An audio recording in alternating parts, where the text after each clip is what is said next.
Les générations nées pendant ou après la Seconde Guerre mondiale, guidées par quelques aînés comme Hess, Huxley, Jünger, Hoffmann, Vasson, Artaud ou Griaule, éprouvèrent le besoin d'un retour aux sources, non pas du christianisme, du judaïsme ou du bouddhisme, mais aux sources de l'humanité tout court. Comme si, en ce siècle furieux, se rejouait notre essence même d'homme.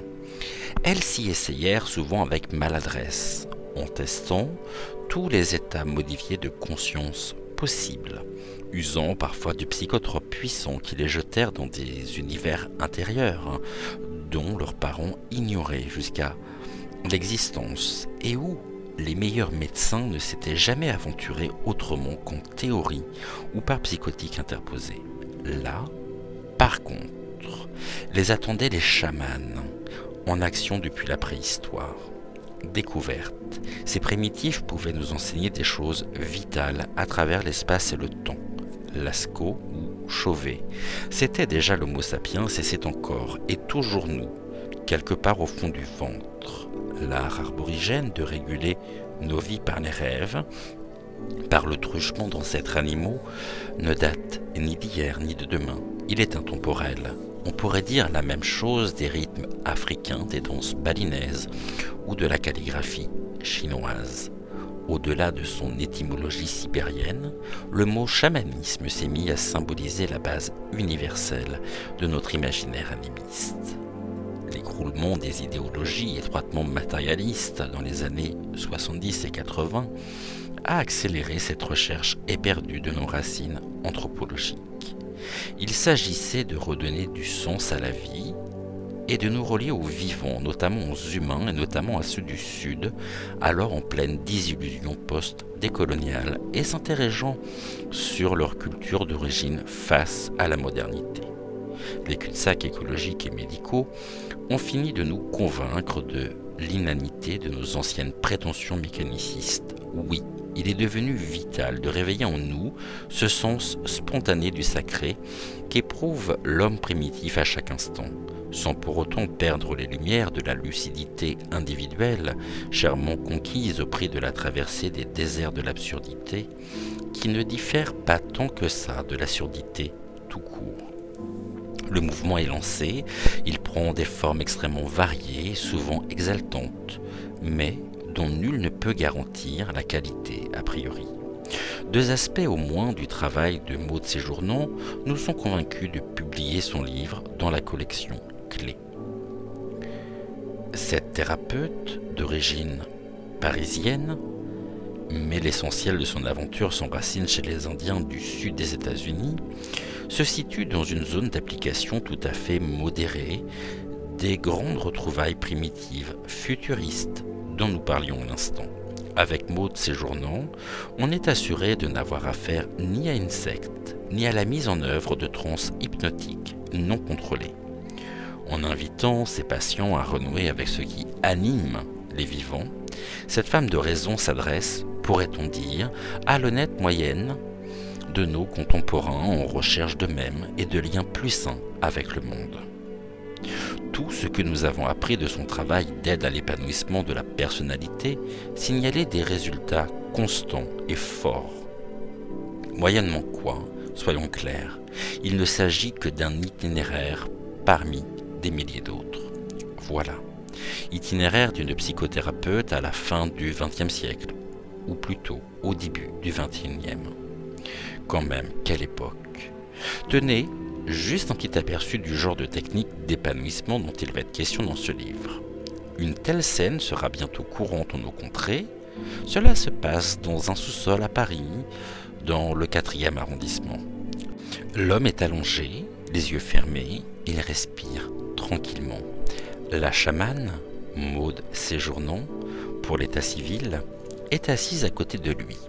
Elle lui demande de se concentrer sur son souffle, puis de réfléchir à la partie de son corps qu'il sent la plus forte, afin d'entrer en contact avec celle-ci, tout en demeurant calme et attentif. Il n'hésite pas. Ce sont ses cuisses qui lui paraissent les plus solides. Il se concentre donc sur elle. Assez vite, surprise, des images d'oiseaux apparaissent. Gros plan d'œil, de bec, de plumes, oiseaux variés. Il ne parvient pourtant pas à focaliser. Les images zappent sans arrêt. Par intermittence, d'autres images d'animaux interfèrent. Éléphants, singes, chevaux.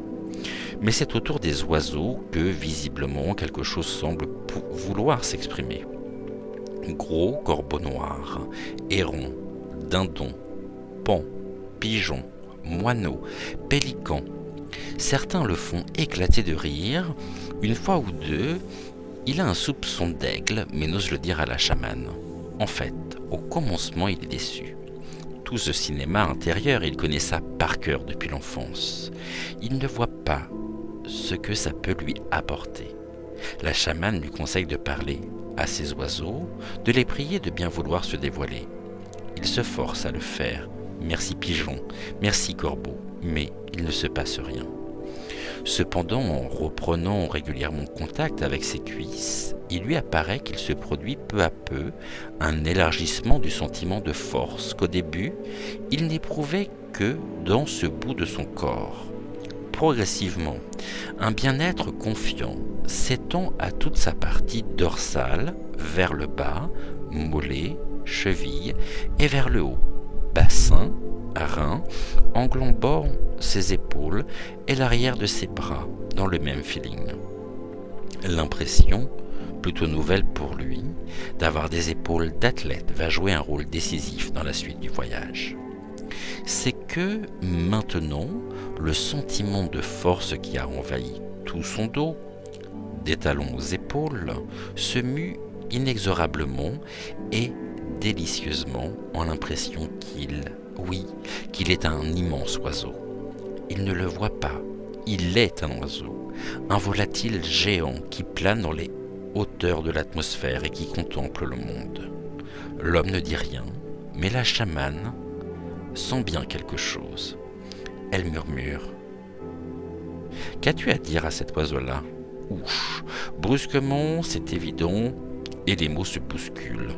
Il remercie l'aigle comme un fou, sentant que cet oiseau l'a porté, du dedans, depuis sa naissance, et l'a maintes fois aidé à contempler la vie de haut. « Voilà donc ton premier animal de pouvoir, lui dit Maud. » L'homme plane un bon moment, délicieusement. Puis, il remarque qu'il se sent habité par cet oiseau, dans tout son corps, sauf dans sa calotte crânienne, de la nuque aux sourcils. Et là, il a mal, comme souvent d'ailleurs, remarque-t-il au passage. Ses fameuses migraines. La chamane lui demande ce qui le gêne à cet endroit. S'y trouverait-il par hasard un autre animal ? À peine a-t-il posé cette question qu'il voit, oui, un écureuil dans une grotte, tapi dans la caverne de son crâne. La petite bestiole s'agite, assez apeurée. Tout à l'heure, l'homme a pris contact avec l'aigle, l'a salué et remercié. « Il sera toujours à tes côtés », lui a dit la chamane. Maintenant, il faut absolument entrer en contact avec l'écureuil, symbole certainement d'une certaine vivacité, mais aussi sans doute de cette irrépressible agitation qui pousse sans cesse cet homme en avant et lui fait cumuler 100 000 activités au-delà du raisonnable. Par crainte de quoi, au fait? On pourrait poursuivre ce récit ou raconter d'autres histoires de ce néo-chamanisme urbain contemporain, très différentes les unes des autres. Certaines se déroulent à huis clos, d'autres en pleine nature. Dans certaines, les gens pleurent ou crient, mais elles ont toutes au moins un point commun. Il s'agit chaque fois d'explorer les mondes intérieurs selon des techniques que nos ancêtres connaissaient déjà il y a des dizaines de milliers d'années. Extérieurement, le monde a totalement changé. Au-dedans, nous sommes restés en partie les mêmes que les humains d'il y a 15 ou 20 000 ans. En ces temps-là, médecine, thérapie, religion, magie, créativité technologique, intuition artistique formaient un tout où vie physique et vie onirique se prolongeaient l'une dans l'autre. Intuitivement, Nos ancêtres savaient ce que médecins et thérapeutes découvrent aujourd'hui. À la fine pointe de leurs visions les plus audacieuses, notre corps matériel ne constitue qu'un niveau de la réalité intime. Nous existons aussi à d'autres niveaux, dans d'autres corps, corps d'image, corps de souffle, corps d'esprit. Et notre santé tant physique que psychique dépend du lien harmonieux entre ces différents corps. Aux âges paléolithiques, le médecin qui savait soigner ses corps était aussi prêtre, sourcier, magicien, maître tambour. C'était forcément un initié, souvent malade dans son enfance, il avait vu la mort de près. En Sibérie, donc, on l'appelle encore chaman. Ce terme s'est répandu et l'on a tendance désormais, ça énerve à tort ou à raison les anthropologues, à appeler chaman toute personne capable de vous servir de guide pour un voyage intérieur à but thérapeutique. À ce titre-là, un psychanalyste devrait donc s'appeler chaman aussi? Pas forcément, loin de là. La plupart des psychanalystes ne font pas appel aux esprits et ne se déplacent pas sciemment dans d'autres dimensions à bord de leur autre corps. Il n'empêche, ça n'est évidemment pas un hasard si les psychothérapeutes de toute obédience sont parmi les premiers aujourd'hui à fomenter cette incroyable renaissance, le retour des thérapies préhistoriques. Ils sont nombreux, en effet, les psys qui, une bonne génération après les échappées sauvages du psychédélisme, utilisent le b.a.-ba des techniques chamaniques pour guider leurs patients vers leurs solutions intérieures. Deux remarques à ce propos. La symbolique des animaux de pouvoir nous parle et nous touche, d'autant plus que les temps modernes nous ont dramatiquement coupés de la nature et que nous rêvons tous de ranimer notre animalité perdue. D'autres grilles symboliques, plus culturelles, sont évidemment utilisables pour décrypter nos paysages intimes, par exemple celle des vies antérieures, que toute une école de psychiatrie se met à utiliser de nos jours. Mais en tant qu'animiste basique, le chamanisme constitue sans doute un socle plus universel. L'un des points essentiels de la méthode chamanique consiste à descendre voir les ancêtres du patient pour comprendre ce qui cloche chez lui. Il se trouve que l'une des avancées majeures de la psychanalyse récente, de Nicolas Abraham à Didier Dumas, a été de réhabiliter le transgénérationnel, c'est-à-dire de montrer que si le fameux triangle freudien maman, papa, bébé joue bien un rôle crucial dans la formation de notre psyché, beaucoup de nos troubles demeurent incompréhensibles si l'on ne remonte pas plusieurs générations en arrière. On découvre, en particulier par l'étude de l'autisme et grâce à certaines thérapies familiales, que nombre de nos maladies nous viennent du fait que tel et tel de nos aïeux n'avaient pas du tout réglé leurs problèmes avant de partir, que leur deuil a été mal vécu et que leurs fantômes nous hantent. Il faut donc apprendre à libérer ces fantômes, que le chaman, lui, sait directement voir dans les corps subtils et extraire, non sans s'être préalablement assuré de bonnes alliances, notamment avec les fameux animaux de pouvoir, si l'on veut avoir une chance de vivre libre soi-même. Travail chamanique élémentaire, que certaines cultures ont su conserver plus ou moins intact dans leur patrimoine depuis les temps préhistoriques. Par exemple, la Chine, le taoïsme toujours bien vivant, jusque dans des applications aussi concrètes que l'acupuncture, n'est rien d'autre en effet qu'un vaste chamanisme, un animisme adapté à tous les temps. À une époque où l'impératif écologique s'impose inexorablement, mais de manière souvent encore niaisement technicienne, l'Occident est lentement en train de comprendre qu'il va lui falloir lui aussi se réanimer, savoir retrouver l'enchantement du monde de l'esprit en tout élément de la nature, afin de mieux pouvoir ensuite, mais ensuite seulement, entrer en résonance avec ce qui transcende la nature, c'est-à-dire qui la dépasse infiniment. Bon voyage, bonne lecture, nous sommes des vénards, jamais les générations qui nous ont précédés n'auraient pu se permettre ce genre de saut à travers l'espace-temps humain. À l'époque coloniale, les chamans ne pouvaient rien dire à nos aïeux. Fortifiés dans leur européocentrisme moderne et donc coupés de leurs propres racines. À l'aube du 3e millénaire, les tout derniers survivants des âges archaïques peuvent enfin nous léguer l'essentiel de leur expérience spirituelle. Patrice Van Iersel. Ce livre retrace la spirale du chemin de l'apprenti que je suis sur la route rouge du cercle de vie.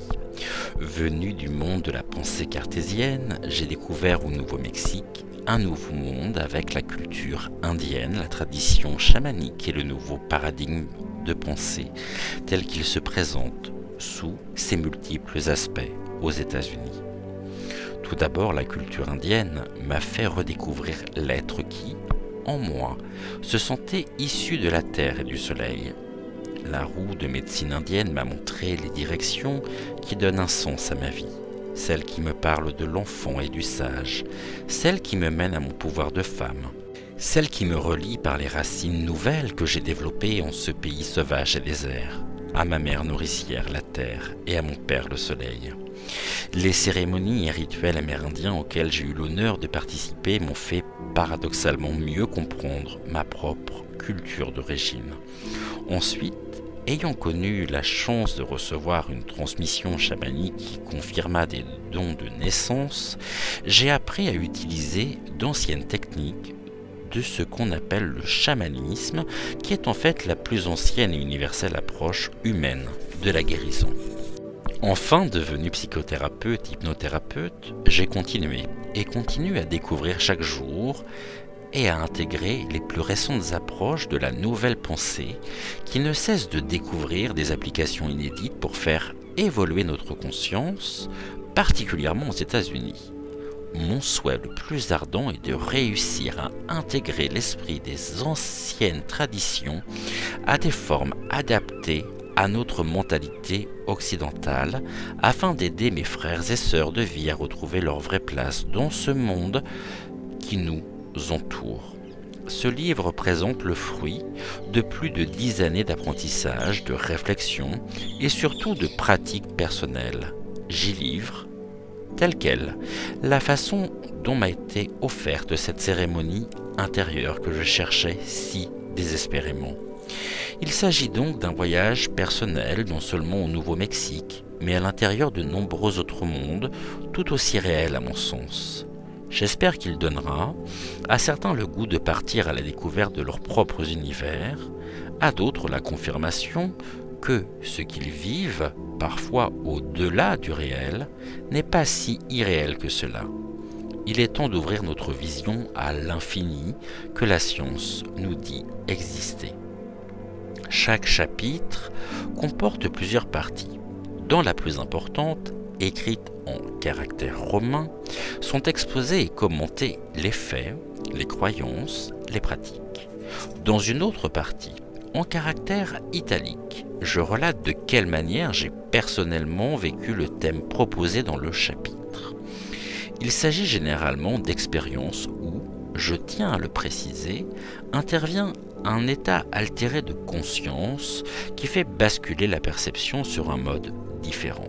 Enfin, les textes en caractère plus petit signalent des pratiques auxquelles j'invite le lecteur à s'exercer lui-même pour approfondir personnellement les thèmes abordés et développer sa nature indigène ou chamanique. Il ne s'agit pas de singer une autre culture. Les Blancs qui veulent vivre comme les Indiens sont appelés avec ironie des wannabes, des « je voudrais être », mais de se laisser pénétré par l'esprit qui continue à la faire vivre, en dépit de tous les ethnocides. Un désir de retour vers la terre et vers une nouvelle forme de spiritualité se manifeste de plus en plus chez les citadins occidentaux. Si la culture indienne fascine par sa forme, c'est en réalité son essence que nous recherchons inconsciemment. Certes, beaucoup s'arrêtent aux rituels spécifiques, qu'ils s'ingénient à essayer de reproduire à la lettre, ce qui suscite alors l'ire de certains groupes indiens qui refusent légitimement que les non-indiens adoptent leurs rituels sacrés. Comme dit le sage, regarde la lune et non pas le doigt qui montre la lune. Quelle est donc cette essence indienne tant recherchée? Est-ce une drogue qui guérit tous les maux? Est-ce une potion magique et mystérieuse qui fait accéder à l'harmonie? Autrefois, les Espagnols partaient à la quête de l'or et de l'argent, fabuleuse richesse de l'Eldorado. Aujourd'hui, les Blancs cherchent une essence invisible dont ils savent inconsciemment qu'elle recèle le secret d'un bien-être perdu. J'appellerais cette essence l'esprit indigène. Peut-on la définir? Il m'a fallu plusieurs années d'approche de cette culture pour comprendre que je recherchais en fait mes propres racines. Je voulais retrouver la fibre indigène en moi-même, origine de mon être de chair et d'esprit. Ce livre est écrit pour aider les membres de ma tribu d'origine à renouer la relation avec l'esprit vivant de la nature et leur offrir les directions de la roue de médecine qui désormais oriente ma vie. Les noms de certains de mes maîtres ou mentors ont été masqués afin de respecter l'anonymat qu'ils souhaitent garder. Je préciserai quand ce sera le cas. Pour ne pas entrer dans l'intimité de la vie de ceux qui m'ont dispensé un enseignement et du fait de la grande sensibilité indienne à ce sujet, j'ai préféré parler de mes expériences personnelles dont je peux assumer seul la responsabilité. C'est le jour, je pars pour ma Vision Quest, ma quête de vision. Chaco Canyon m'a appelé pour y passer la pleine lune des récoltes. Je double les falaises ocre qui jalonnent la steppe aride pour me retrouver, après 2 heures de trajet, dans les hauteurs de la ligne de partage des eaux, signalée par un panneau au bord de la route. Les sapins ont succédé aux genévriers rabougris et un semblant de verdure couvre la terre. Je hume une odeur de montagne. Les ruisseaux que je vois se partagent vers l'est ou l'ouest du continent et vont retrouver d'un côté l'Atlantique ou le golfe du Mexique, de l'autre l'océan Pacifique. Je me retrouve sur l'épine dorsale d'un continent. Un immense respect pour les forces de la Terre m'envahit. Me voici à 2300 mètres d'altitude entre les 2 versants de l'Amérique. Quel lieu idéal pour une quête de vision. La route, toujours droite, redescend légèrement vers le San Juan Bassin et l'air de la montagne le cède, à nouveau à la poussière. Je traverse la réserve des Indiens Apache Jicarilla. Les cheminées fumantes et les pipelines le long de la route signalent la présence de gisements de gaz. Le paysage devient de plus en plus désert. Voici Nagesi. Le village se résume à une épicerie qui fait aussi office de poste et de pompe à essence. C'est le dernier endroit pour se ravitailler avant de prendre la direction de Chaco Canyon. La route traverse un plateau volcanique, collines grises et stériles, paysage lunaire. Bien qu'assez large, elle n'est plus goudronnée et continue sur 50 km de tôle ondulée. Encore heureux qu'il n'ait pas plu. De petits chemins de traverse mènent à des Hogan, habitation Navarro traditionnelle à 6 côtés, et des chevaux en liberté cherchent les touffes d'herbe à buffles qui résistent à la sécheresse. Je prends un moment pour revoir les événements qui m'ont conduite sur ce chemin désert, au milieu de nulle part, en route pour ma quête de vision. Cette journée est passée si vite. Faire le point. Ce matin de septembre, en me levant, je savais que je devais faire le point. Je viens de terminer mon master's, diplôme en Creative Expressive Therapy au Southwestern College et une formation en hypnothérapie que j'ai menée parallèlement à mon apprentissage avec d'autres maîtres, des chamans. Plusieurs possibilités professionnelles s'offrent à moi pour mettre en pratique ce que j'ai appris. Je suis déjà passé par de nombreuses morts et renaissances. J'ai appris à voyager dans des univers inconnus. Maintenant, j'ai besoin de m'orienter. Je sens qu'il faut que je parte, que je me retire, que j'aille écouter le silence au plus profond de moi, car je me sens dans le vague, dans la confusion. Des pulsions de toutes sortes agitent mon corps, comme si toutes les directions où mon avenir pourrait se jouer se présentaient soudain en même temps devant moi. J'ai l'impression que ma vie se trouve contenue dans une pelote de laine dont je m'efforce avec peine de trouver l'extrémité qui me permettrait de la dérouler. Bref, je n'ai pas de vision claire, pour ne pas dire aucune vision du tout. Mon diplôme en poche, j'ai passé un été merveilleux avec les enfants. Puis, ils sont repartis en France avec leur père. Maintenant, c'est à moi de jouer.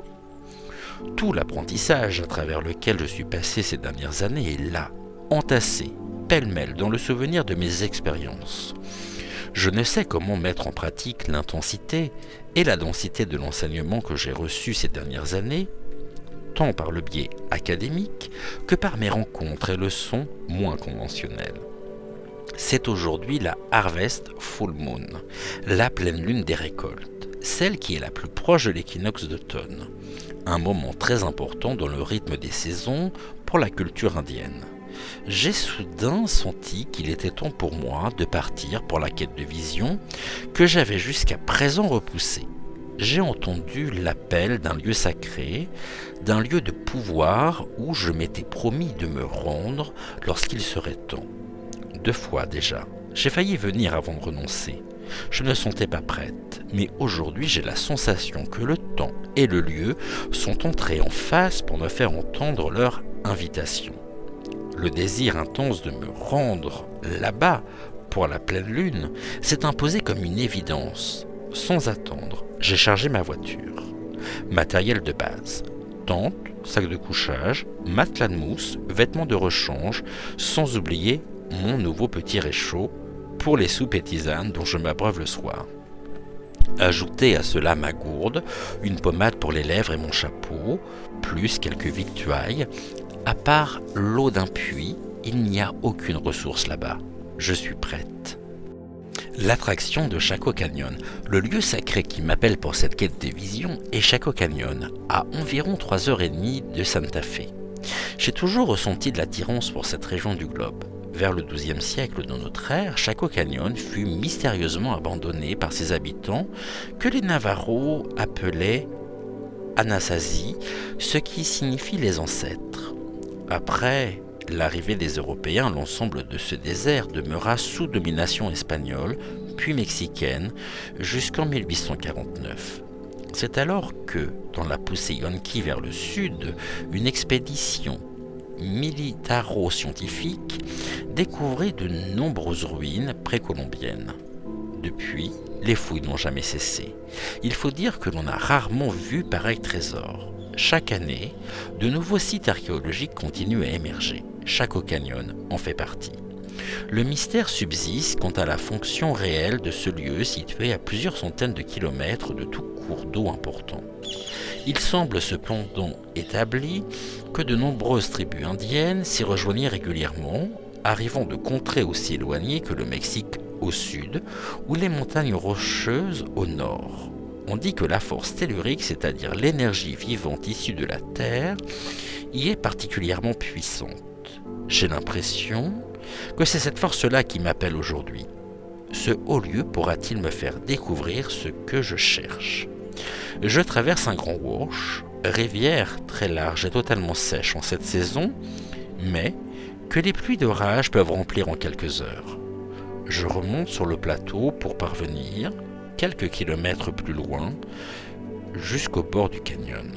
La route est maintenant sableuse et descend en boucle dans un affaissement de la falaise. Des rocs gigantesques surplombent la route. Ils dégagent une force qui ne laisse aucun doute sur leur rôle. Ce sont les gardiens de l'entrée. Je les salue avec respect. L'un d'eux ressemble à E.T., d'autres ont des têtes d'animaux ou des profils humains acérés. Le canyon s'ouvre devant moi. Je suis surprise par sa largeur, environ 500 mètres. Il s'étend sur une vingtaine de kilomètres. La route forme une boucle à sens unique qui s'étend de chaque côté de la petite rivière bordée de peupliers. Il est déjà 5 heures de l'après-midi. N'oublions pas que nous sommes aux États-Unis où les joyaux du pays sont préservés sous forme de parcs nationaux. Malheureusement, un panneau à l'entrée du parc annonce « Terrain de camping complet ». Je réalise tout d'un coup que nous sommes samedi et que c'est un week-end de pleine lune. Je n'ai pas choisi le jour le plus tranquille, mais je m'en fiche. Je sais que je dois être là aujourd'hui, un point c'est tout. Je roule donc jusqu'à l'autre bout du canyon et arrête ma voiture à l'entrée du terrain de camping. Un ranger en uniforme vert s'approche de ma vitre baissée. Très poliment, il me salue et m'annonce qu'il n'y a plus de place. Il me conseille de prendre l'autre route d'accès du canyon vers le sud et d'aller tenter ma chance sur un autre terrain à 40 km d'ici. Ma joie de me trouver en ce lieu et ma totale détermination d'y rester m'inspire. Je lui serre mon sourire le plus charmeur et déclare avec un bel accent français: « Je viens spécialement de France pour passer la nuit ici, à Chaco, pour la première lune d'automne. Vous ne pouvez pas me renvoyer. Les intentions sacrées autorisent toutes les armes, à condition qu'elles soient pacifiques. » Et j'ai dit la vérité. Tout m'a arraché de France pour que je puisse me trouver ici ce soir. Le grand barbu vacille sous ma détermination. Bon, faites demi-tour et demandez aux gens installés s'ils veulent bien partager un emplacement avec vous. Il ajoute, complice: « Si vous ne trouvez rien, vous pourrez toujours revenir ici. Il y a une petite place derrière ma tente. Je trouve un coin idéal qu'accepte de partager avec moi un jeune couple. Le soir, je me rends à la veillée autour du feu organisé par le parc. Le ranger de l'entrée y fait une conférence passionnante sur l'astronomie des Anasazi. Ce type est un moine dans l'âme, complètement amoureux du désert. Il m'explique qu'on ne peut normalement rester plus de 15 jours dans le canyon, sauf permission spéciale. Il est donc devenu ranger pour pouvoir passer sur place 6 mois de l'année et assouvir son amour du lieu. J'avais touché au cœur de sa passion. La préparation. J'ignore encore vers quel site précis je dois marcher. Il faut d'abord que je me repère. Je profite du dimanche pour sentir et renifler. Je me laisse guider par mon instinct. Cela a toujours bien marché. J'écoute les roches et les esprits des falaises. Je regarde les formes inscrites dans la mémoire de la pierre jaune orangée. À côté du camping, un surplomb dans une paroi abrite les vestiges de murs d'une petite habitation, dont on m'apprend qu'elle est vieille de plus de 800 ans. Plus loin, une toute petite kiva, à moitié enfouie dans le sable, m'invite à me blottir dans ce repli de terre si protégé, presque tendre, dans cet environnement sauvage. Je me laisse bercer par la terre. Je ressens toujours les canyons comme des espaces très féminins, fente hardie dans la roche, aussi douce que le sexe d'une femme. C'est une ouverture, une invitation à se rapprocher de l'essence féminine de la planète. Lorsque je suis allé pour la première fois dans le Gros Canyon, c'est l'effet profond qu'il m'a fait. J'ai eu littéralement l'impression de pénétrer dans le sexe de la terre-mère. Le fait de devoir d'abord descendre dans un espace et de plonger dans la profondeur de sa faille avant de réémerger à la surface de la croûte terrestre constitue une inversion totale de l'ascension. La montagne, on peut en deviner le relief qui se détache sur le ciel, marquant bien par là sa nature masculine. Ici, la profondeur est cachée et sa dimension est anéantie par le manque de visibilité de l'arrière-plan. On se perd dans les plans qui nous attirent toujours plus en bas, sans que l'on puisse dire avec certitude si l'on est arrivé au fond. N'est-ce pas le propre du féminin, du secret, du cachet de la caverne de l'Ouest, où l'on découvre le mystère de sa nature féminine? À la fin de ma journée d'exploration, après être passé par 4 sites différents, je sais que j'ai trouvé mon lieu, la Grande Kiva, appelée aussi Casa Rinconada. Je suis descendu dans ce canyon avec l'esprit du pèlerin qui se rend en un lieu sacré pour se rapprocher de l'esprit. Je viens quémander une vision afin de pouvoir trouver ma direction. Chaco Canyon a commencé à me répondre en m'indiquant le site précis où je devrais revenir demain. Ce lieu a réveillé en moi des vibrations à la fois nouvelles et familières. Je pressens qu'il recèle des mystères qu'il me faut élucider. J'ai la sensation que cette kiva détient de grands pouvoirs, des pouvoirs que j'aurais peut-être mis beaucoup plus de temps à découvrir ailleurs. Je retourne à mon campement pour entrer profondément à l'intérieur de moi-même. J'ai une dernière nuit pour finir de préparer ma quête de vision. Je regarde la nuit s'installer. Les étoiles innombrables donnent du champ à l'expansion que je commence à ressentir à l'intérieur de moi. Une texture aérienne à ma propre étoffe. Oui, je viens d'une étoile de cet univers immense. Si ma matière vient de la Terre, mon essence est issue d'un soleil, mais je me sens fait d'une lumière infinie qui ne s'éteindra jamais.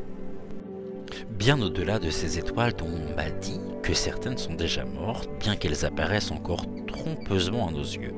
La terre sous mon corps me portera jusqu'à ma mort et jusqu'au terme de mes multiples formes. Ciel et terre, je suis prête à vous entendre. Aidez-moi dans ma quête de vision. J'ai envie maintenant de retourner dans mon sac de couchage. L'air très sec du désert se refroidit vite. Je me glisse sous mon dôme vert et me laisse immerger dans le monde du rêve. Je me réveille avant l'aube, après un sommeil profond, comme chaque fois que je dors à même le sol. Je décide de m'habiller et de me rendre immédiatement à la Grande Kiva. Voilà 2 jours que je n'ai pas mangé. Le jeûne clarifie l'esprit. J'enfile rapidement mon jean et mes chaussures de marche, puis les blousons. Je passe autour du cou mon medicine bag, petit sac confectionné avec beaucoup de soin où j'ai mis mes pierres et certains objets signifiants pour moi. Je glisse dans ma poche un petit carnet, un crayon et c'est parti. La Kiva est à l'autre bout du canyon, à plusieurs kilomètres du camp. Dans l'aube encore grise, je distingue la colline au sommet de laquelle elle s'enfonce. Je suis surprise par l'odeur fauve d'un coyote qui me parvient par intermittence avec la brise légère jusqu'à ce qu'il faut pour me rappeler que je ne suis pas seul. Lentement, je monte vers la Kiva. Le cadeau de la Grande Kiva. Je me mets intérieurement dans l'état d'un pèlerin qui vient d'accomplir un long voyage pour se retrouver enfin au lieu sacré où il cherche à retrouver une partie de lui-même. J'ai l'impression d'arriver enfin à mon lieu d'origine, au cordon ombilical qui me relie à tous mes ancêtres, au-delà de toute culture ou de toute race, au-delà du temps de ma conscience. Je gravis lentement les 200 ou 300 mètres qui me séparent du haut des murs de la Kiva, en prêtant attention à chaque pierre, à chaque perspective nouvelle que j'ai du reste du canyon. J'y suis. Le toit de la Kiva n'existe plus comme dans toutes les autres Kivas de la région. Il subsiste 2 entrées qui se font face, l'une au nord, l'autre au sud. Protégée par une sorte d'antichambre, l'entrée du nord est elle-même double. Le premier accès consiste simplement en une large ouverture dans le mur circulaire, alors que le second descend par un escalier très raide sous le sol pour ressurgir presque au centre de la Kiva. C'est là que je me rends instinctivement. J'éprouve le besoin de m'enfoncer ainsi au cœur de la terre. Le passage est si étroit que je dois m'accroupir dans le tunnel qui passe sous le seuil de la porte supérieure. Au-dessus de moi, je vois maintenant l'intérieur de la Kiva. Autrefois, elle se serait trouvée dans la pénombre et je serais entré dans l'obscurité totale du ventre de la terre-mère que représente cette Kiva. Aujourd'hui, l'absence de toit laisse passer la lumière de l'aube. J'émerge donc par l'escalier qui monte du fond du sol au centre de l'édifice. Je suis seul dans la Kiva silencieuse et le soleil n'est pas encore levé. Là-haut, la ligne des falaises rosille à l'horizon. Après une attente d'une durée indéfinissable, je me hisse lentement sur le banc de pierre qui fait le tour de la Kiva pour voir enfin apparaître le soleil. Je salue l'astre magnifique à la manière indienne et lui offre quelques pincées de poudre de maïs béni. Je le remercie de se lever aujourd'hui encore pour nous assurer la vie. La zone d'ombre se réduit lentement sur le mur, preuve toujours frappante de la marche autonome du monde.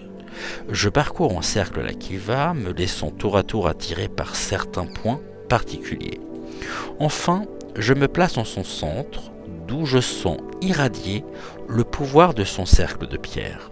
Et là j'appelle à l'aide, j'appelle la présence de tous ceux qui ont peuplé cet endroit, j'appelle les énergies qui l'ont habité pendant sa période d'activité intense. Je me mets en position d'écoute totale, de réceptivité inconditionnelle, sans a priori ni condition, sans préjugés. Je suis comme l'enfant démuni ou innocent, au sens de celui qui ne connaît pas. Le jeûne de ces derniers jours m'a rendu légère et je m'abandonne intérieurement à un autre pouvoir, à une autre connaissance, plus forte que moi.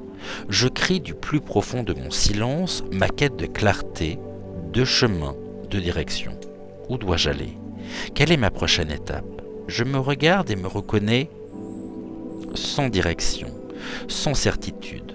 Je me vide intérieurement comme on vide un vase plein d'eau afin qu'il puisse être rempli à nouveau. Les pierres taillées en cercle autour de moi reflètent le son de ma prière silencieuse. Je les sens réverbérer ma demande comme un écho sans fin. L'écho, oui, s'amplifie, et j'entends mon cri intérieur résonner dans la kiva et partir aux quatre coins de l'univers. Un corbeau passe lentement au-dessus de moi avec un léger croassement. J'entends le tranquille flap-flap de ses ailes dans l'air frais du matin. C'est bon signe. Cela se réveille. Les animaux commencent à se mettre en train. Un nid de fourmis auquel je n'avais guère prêté attention manifeste son activité par des va-et-vient effervescents. Je reste silencieuse et continue d'écouter. Le fond du silence recèle un son continu qui pénètre mes oreilles. Ce son s'amplifie. Peu à peu, j'entends une sorte de murmure autour de moi.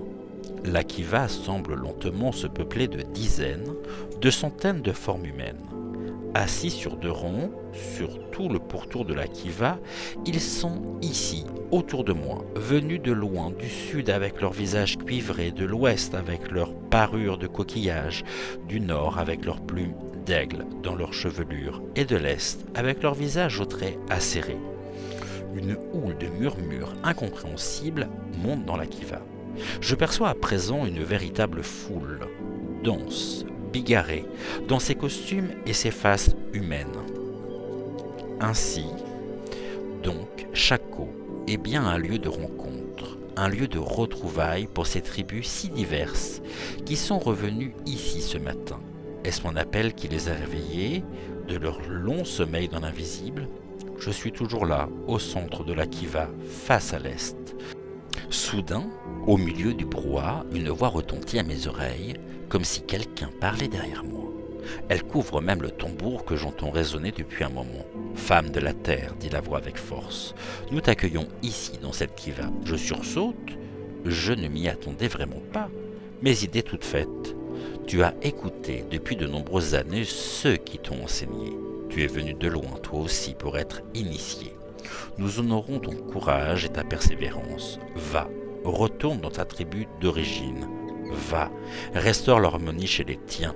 La roue de la médecine et les quatre directions doivent être respectées dans toutes les tribus qui vivent sur le sol de notre terre mère. Va, rappelle-le aux tiens et partage avec eux ce que nous t'avons appris, ainsi que toutes tes connaissances. La voix est très proche, j'entends son écho à l'intérieur de moi.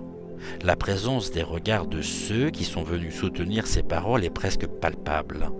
Ils hochent la tête et secouent leur crécelle de cérémonie. Des larmes me montent aux paupières. Je ressens en mon cœur l'énergie, l'amour, le soutien de ces êtres venus de l'éternité. Ils ne veulent pas être oubliés, non en tant qu'individus ou que culture, mais en tant que dépositaires d'une sagesse d'au-delà des millénaires. Je les sens confondus dans leur diversité de tribus en une seule grande famille qui se sait issue de la terre et du soleil. C'est cela l'essentiel, me disent-ils, silencieusement, à l'intérieur de mon cœur.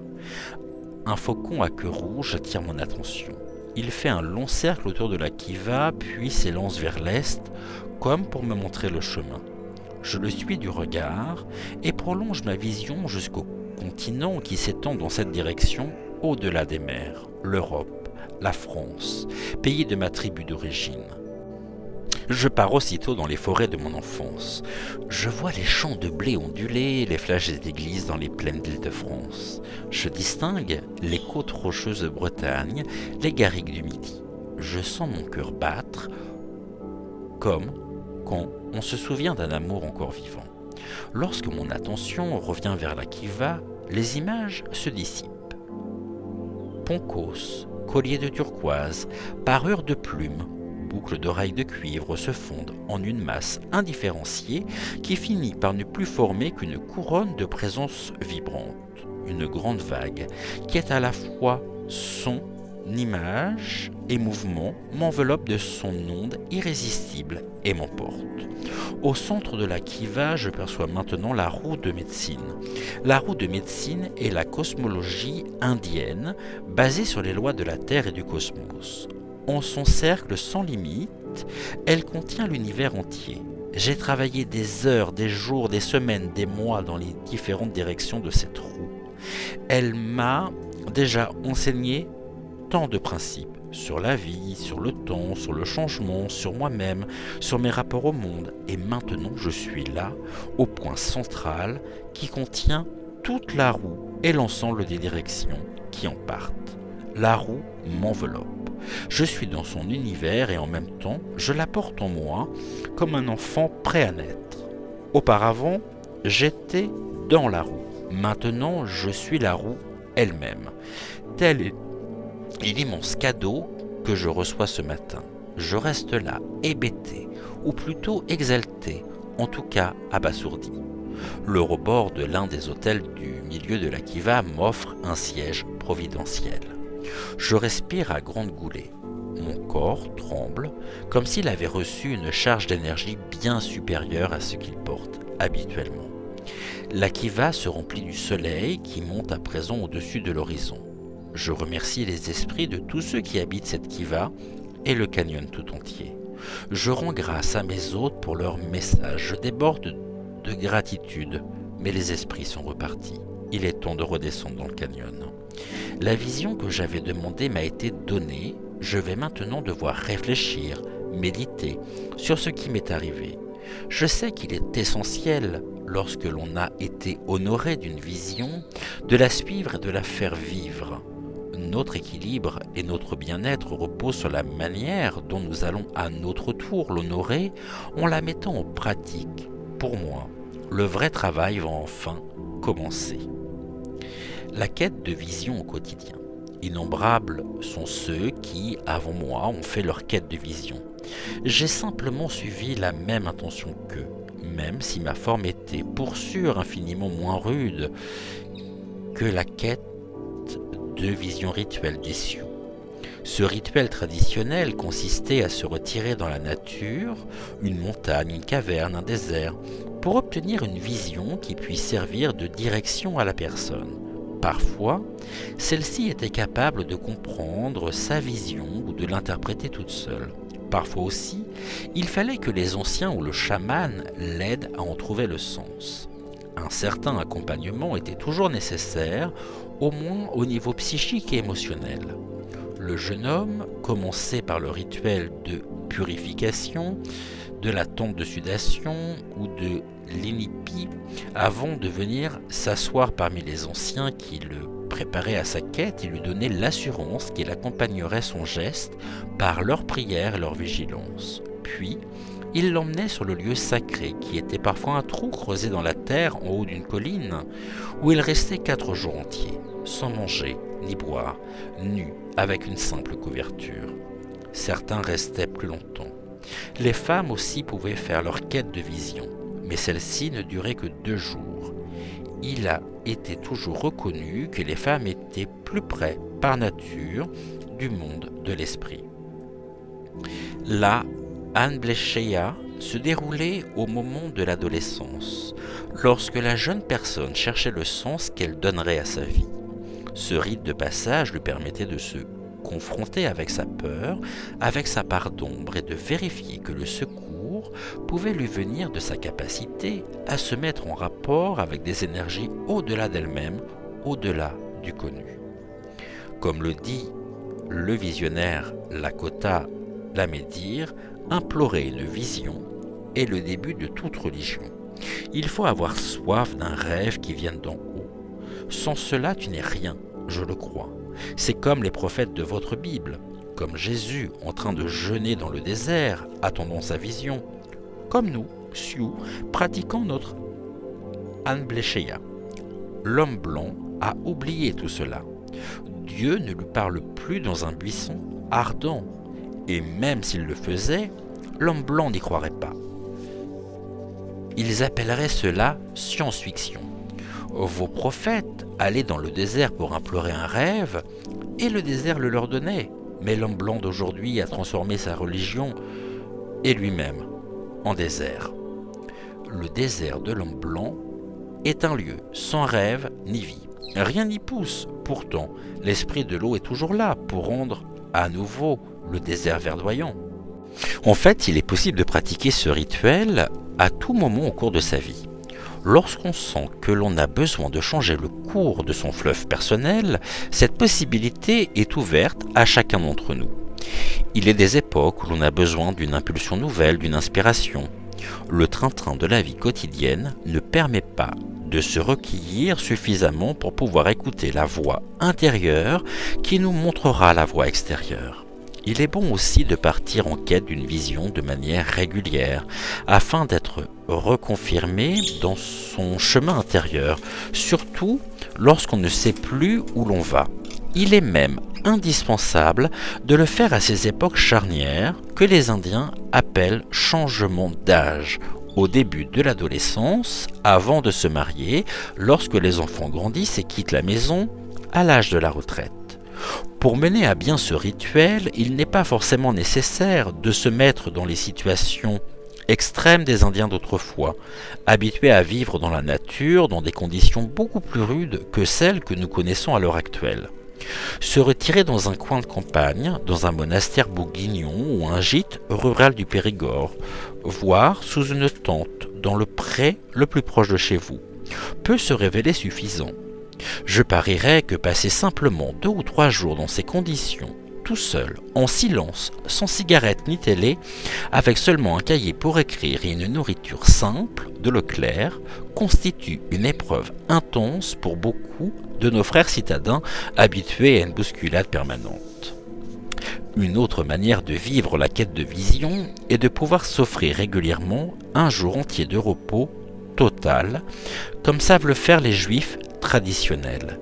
La vie actuelle mène à ce paradoxe que l'on en fait davantage le week-end qu'en semaine. On rattrape la lessive en retard, les courses indispensables, le courrier en souffrance, les factures à régler. Je connais des familles qui sont plus épuisées le dimanche soir que le vendredi. Savons-nous nous offrir le luxe de simplement prendre une journée pour juste se retrouver avec soi-même, sans projet qui encombre l'esprit, ni activité qui occupe le corps? Lorsque j'ai commencé à me donner ainsi la permission de me mettre dans cet état d'inactivité apparente, j'ai pu éclaircir un grand nombre de questions sur ma vie sans même y penser directement. La joie, la véritable relaxation qui résulte d'une telle pause me rend 10 fois plus vivant pour le reste de la semaine que bien des essais beaucoup plus spectaculaires. Le thème de la quête. Cette quête de vision peut s'effectuer à différents niveaux. Le plus élevé est certes celui du sens à donner à sa vie. La reconnaissance du thème majeur d'une vie, comme on parle d'un thème d'un livre ou d'une partition musicale, est d'une importance capitale.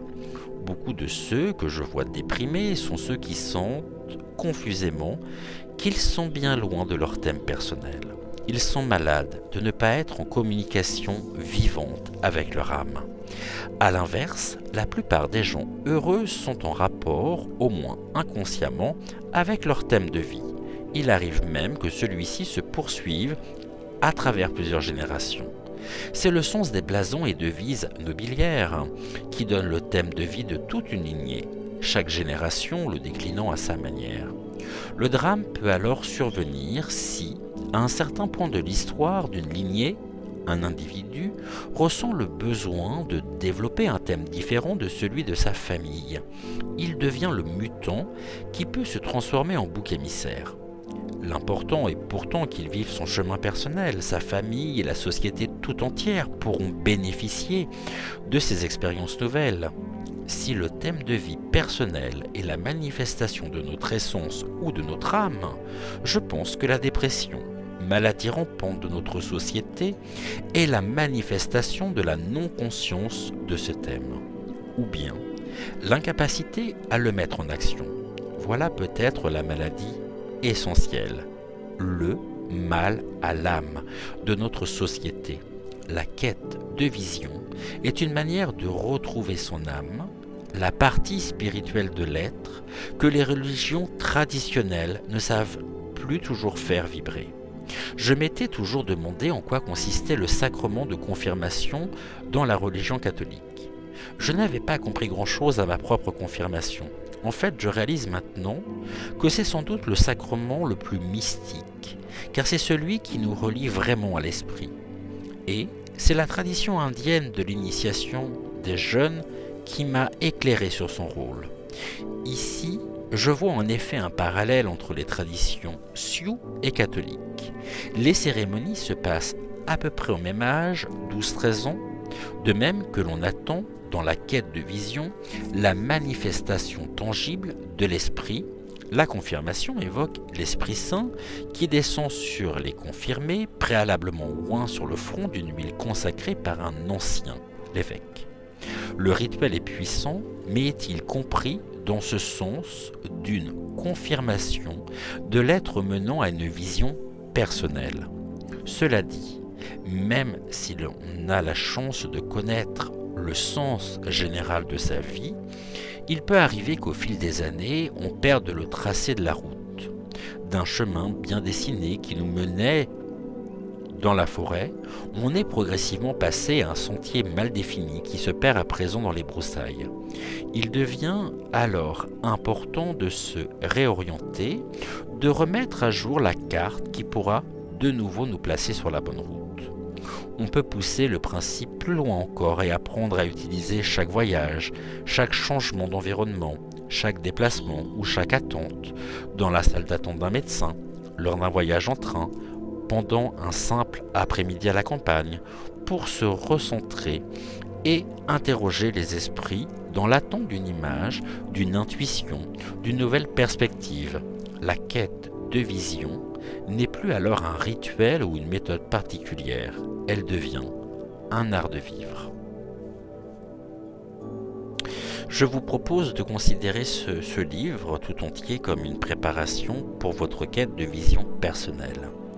Cela commence avec la quête intérieure et je vous proposerai des questions que vous pourrez porter à l'intérieur de vous comme on porte un enfant. Des techniques et des outils seront proposés à ceux qui ne savent plus voir avec un regard innocent pour les aider à faire surgir et à pénétrer les mondes invisibles. Je vous propose d'acheter des pastels à l'huile ainsi qu'un cahier personnel que vous aurez plaisir à manipuler, à ouvrir et à toucher. Ce sera votre carnet de voyage intérieur où vous noterez les souvenirs ou les images qui vous viennent au fur et à mesure de la lecture du livre. Les pastels vous permettront d'évoquer des impressions qui ne peuvent pas toujours s'exprimer en mots, mais qui prendront la forme de symboles, de figures géométriques, de juxtapositions ou de mélanges de couleurs. Ma pratique m'a montré que les images, souvenirs, expériences qui viennent du ton du rêve, j'expliquerai plus loin ce que cela recouvre, se dissolvent rapidement.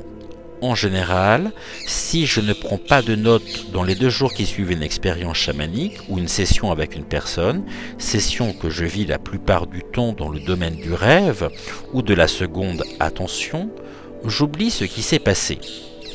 De même, les rêves de la nuit doivent être notés immédiatement au réveil lorsque le goût de leur monde est encore avec nous. Si vous avez l'occasion de partir pour une quête de vision selon les traditions anciennes, avec des personnes d'expérience et de sagesse, n'hésitez pas à le faire si vous en sentez l'appel.